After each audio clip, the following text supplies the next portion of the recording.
ஆண்டுதோறும் இந்து முன்னணி விநாயகர் சதுர்த்தியினுடைய தலைப்பு ஒரு மெயின் விஷயத்தை எடுத்துக்கொண்டு நாம் இந்த விநாயகர் சதுர்த்தி விழாவுடைய கருத்தை வைத்து கொண்டிருக்கின்றோம். இந்த ஆண்டு நாம் வைத்திருக்கக்கூடிய கருத்து தமிழகத்திற்கு ஆபத்து, குறைந்து வரும் இந்து ஜனத்தொகை. இது ஏதோ உடனே நம்மெல்லாம் நிறைய புல்லை பெற்றுக்கிறதுக்காக பிரச்சாரம் இல்லைங்க. நமக்கு நிறையவே ஆபத்து ஏற்பட்டிருக்குதுங்கிறத சொல்கிறதுக்கான கருத்து. அப்படி என்ன ஆபத்து? இதனால் நாட்டுக்கு ஏதாவது ஆபத்தா? ஆமாம், நாட்டுக்கு ஆபத்து. என்ன ஆபத்து? நம்மளுடைய காந்தாரி பிறந்த காந்தாரம் நம்மகிட்ட இல்லை. என்ன காரணம்? அங்கே இந்துக்கள் சிறுபான்மை ஆயிட்டாங்க. டாக்கேஸ்வரியம்மன் என்கின்ற அந்த அம்மனுடைய பெயரில் இருந்த டாக்கா, பங்களாதேஷனுடைய தலைநகர் டாக்கானுடைய பேர் வர்ற காரணம் டாக்கேஸ்வரியம்மனுடைய ஆலயம், அங்கே காவல் தெய்வம். இன்றைக்கி அந்த டாக்கா நம்மகிட்ட இல்லை. காரணம், அங்கே இந்துக்கள் சிறுபான்மை ஆயிட்டாங்க. இன்றைக்கி நமக்கு தலைவலியாக இருந்துட்டு இருந்தது எது?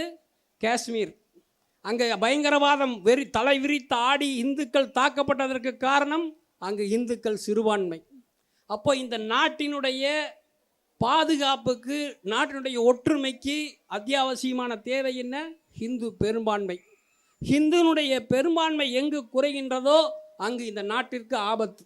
இது ஒரு முக்கியமான பாயிண்ட். அடுத்தது நம்மளுடைய வழிபாட்டிற்கு ஆபத்து. வழிபாட்டிற்கு என்ன ஆபத்து? கொஞ்சம் அதிகமாக இருக்கிறாங்க. வீக்களத்தூருங்கிற அரியலூர் மாவட்டம் வீக்களத்தூரில் உடனே அங்கே விநாயகர் வைக்கக்கூடாது, மேலதாளம் அடிக்கக்கூடாது, எந்த சாமி ஊர்வலம் இந்த வழியாக போகக்கூடாது. வழிபாட்டுக்கு ஆபத்து. இன்னைக்கு இந்த வருஷம் நீதிமன்றம் சென்று சென்னை உயர் நீதிமன்றத்தினுடைய உத்தரவை பெற்றாலும் கூட அங்கே இருக்கக்கூடிய மற்ற வேற்று மதத்தினுடைய அழுத்தத்தின் காரணமாக அங்கே இருக்கக்கூடிய காவல்துறை அங்கு விநாயகர் வைக்க அனுமதிக்க மறுத்து நாம் போராடி அந்த இடத்துல இன்றைக்கு விநாயகரை வைத்திருக்கின்றோம். ஆக இந்துக்களுக்கு வழிபாட்டு உரிமை மறுக்கப்படும். இந்துக்களினுடைய ஜனத்தொகை குறைந்தால் இந்துக்களினுடைய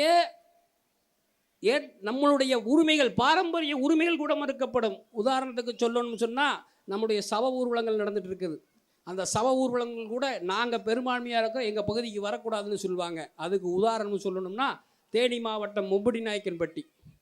அங்கே என்னாச்சு? தாழ்த்தப்பட்ட சகோதரர்களுடைய சவ ஊர்வலத்தை அனுமதிக்கல, தாக்கப்படுறாங்க. தாழ்த்தப்பட்ட சமுதாயத்தை சேர்ந்த சகோதரர்கள் இந்த வழியில் சவத்தை எடுத்துகிட்டு போகக்கூடாதுன்னு சொல்லி.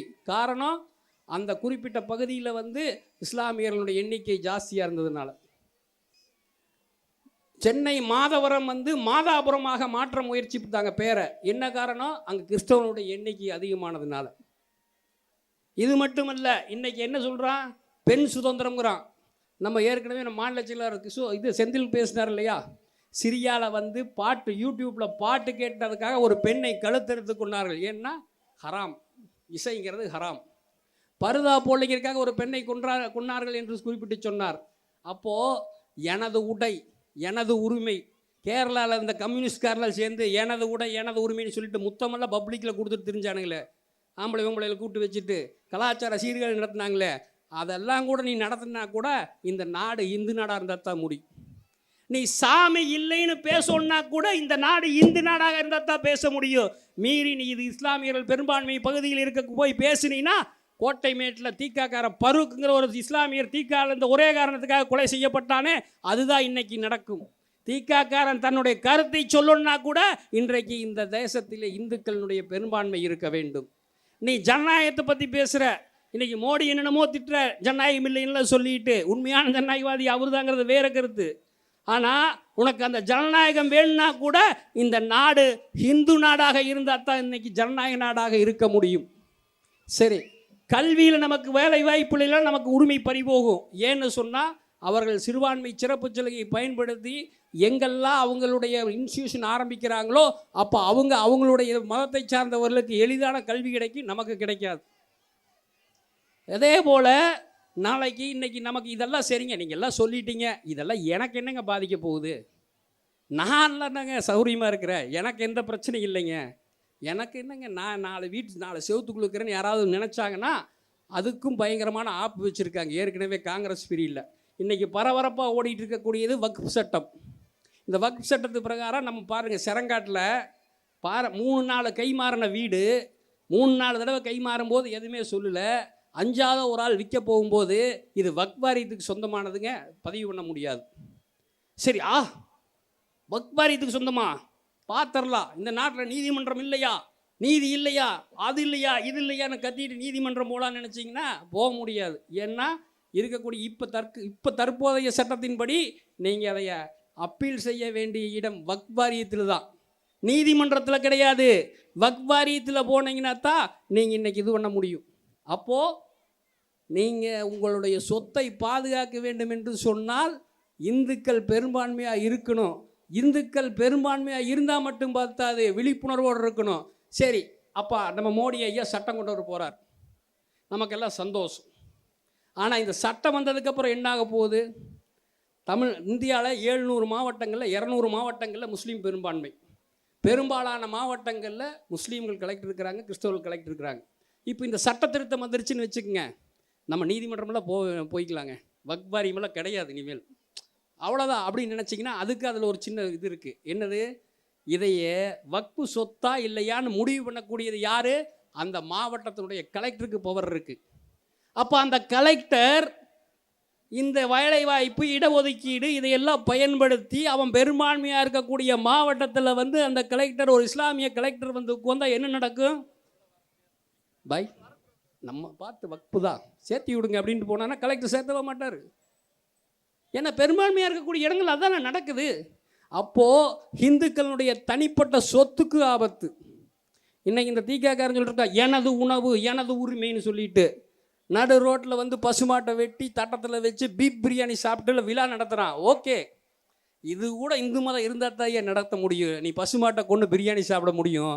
இதே வேற மதம் இருந்துன்னா அந்த மதத்தில் ஆகாத ஒரு பிராணி ஒன்று இருக்குது இல்லையா, அதைய வெட்டி நீ பிரியாணி போடு பார்க்கலாம். தைரியமான ஆம்பளையாக இருந்தால் வீரமணி கோஷ்டிகள் போய் நான் எனது உணவு எனது உரிமைன்னு சொல்லிட்டு நீ அப்படி பண்ணி பார்க்கலாம், உனக்கு தைரியம் இருக்கான்னு பார்க்கலாம். அப்போ கூட இந்த நாட்டில் இருந்திருந்தா தான் ஐயா உன்னுடைய கோமாளித்தனத்தையில் செய்ய முடியும், கிறுக்குத்தனத்தையில் செய்ய முடியும். இந்த நாட்டில் நீ போட்டி ஓட்டு ஜெயித்து இன்னைக்கு நான் என்னுடைய கட்சிக்கார எம்எல்ஏ ஆகணும் எம்பி ஆகும்னு நினச்சின்னா கூட அதுக்கு இந்துக்கள் பெரும்பான்மையாக இருந்தால் தான் முடியும். ஏன்னு சொன்னீங்கன்னா கன்னியாகுமரி மாவட்டத்தில் யார் எம்பியாக வரணும், யார் எம்எல்ஏ ஆகணும் முடிவு பண்ணக்கூடியது யார்? அங்கே இருக்கக்கூடிய சர்ச்சு. நம்மளுக்கு 2009 பாராளுமன்ற தேர்தல் இடம் மாறி பிரிஞ்சு அணிகள்லாம் பிரிஞ்சு நிற்கிது. அதுக்கு முன்னாடி 2004 திமுக அதிமுக தொத்து திமுக கூட இருந்த கட்சிகளில் கம்யூனிஸ்ட் 2 கட்சியும் பிரிஞ்சு அதிமுக கூட வந்துருச்சு. இப்போது கூட்டணியில் 4 பிரிவு இருக்குது. ஒன்று திமுக கூட்டணி, இன்னொன்று அதிமுக கூட்டணி, தேமுதிக தனித்து போட்டுகிறது, பாஜக தனித்து போட்டுகிறது. தேர்தலுக்கு முந்தைய கருத்து கணிப்புகள் அனைத்தும் சொல்கின்றன பொன் ராதாகிருஷ்ணன் வெற்றி விடுவார்.